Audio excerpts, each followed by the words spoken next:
Proud of You. Written by Mary Wood, read by Penelope Freeman. Chapter 1. Alice. Dunkirk, May 1940. A Mission Impossible. They'd pulled it off. No one had noticed she wasn't a man.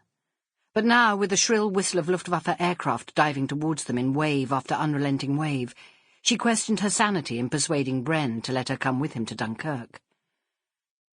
"Come on. Hold my hand."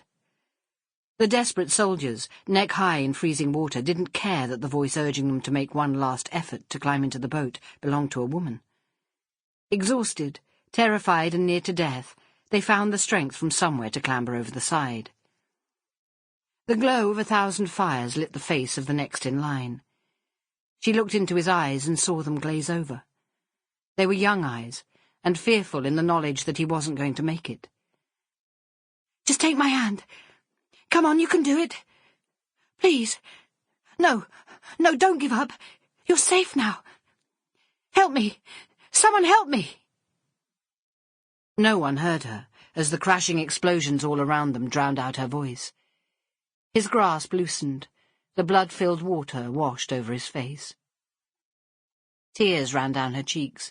They mingled with the stinging sea spray. She'd failed him. "Oh, God!"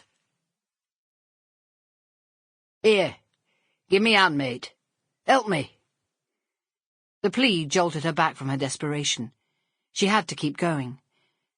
Taking the outstretched hand with both of hers and putting her foot against the side of the boat, she hauled with every ounce of strength she had until the soldier could grasp the side and slither into the boat. Leaving him, she turned back to the water. Another hand reached for her, and behind him yet another. The line of men had an end. It trailed back to the beach, where thousands of battle-worn soldiers waited. Sitting targets for the machine gun fire ripping through them, making their bodies dance even after they had fallen. The futility of it all sapped her strength, until she felt herself folding with despair. But a voice stopped her desolation. "I'll take over, lass. Move over. Get below for a bit. I'll get them in. I'm Corporal Moisley, Yorkshire Regiment. Some of my muckers are in line. How many can you take on board?" 15.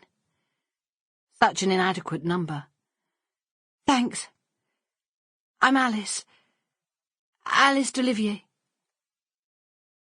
His face held a look of astonishment before changing to one of disgust. She was used to that. Her name often provoked such a reaction. But then, just as if she hadn't spoken, he turned from her and carried on where he'd left off, discussing the business in hand. "Well, I reckon as this one'll do it, then. Come on, Barraclough. Hitch yourself up, good lad. You made it." To the others, in a voice that might have been turning them away from a football stadium turnstile, instead of a chance to survive, he shouted, "Sorry, lads, but there's more boats coming. A retarmada of them. You'll catch the next one. Keep encouraging those behind you. Good lads. Tell 'em I'll be back with the skipper on this next trip, as this young lassie is a toff and out of her depth." The way he said toff stung Alice, and confirmed her suspicions that the disgust she'd seen in his look meant he must have heard of her father. Would she ever live down the shame? She didn't want to berate him for the insult. She'd allowed so many jibes over the years, unable to challenge them. So what did one more matter? Instead, she went back to thank him, but the words were subsumed into a blast that blocked her ears, leaving high-pitched sounds zinging around her trembling body. The violent motion of the boat flung her onto her back. Others landed near her. One fell onto her feet. As the motion steadied, they lifted themselves up. In the distance behind them, flames engulfed a huge ship. A gaping hole showed where its guts had been ripped out by what could only have been a mine. Wood and steel screeched as the water devoured it. Men screamed the agony of a burning hell. At that moment, the thought came to her that the world was coming to an end.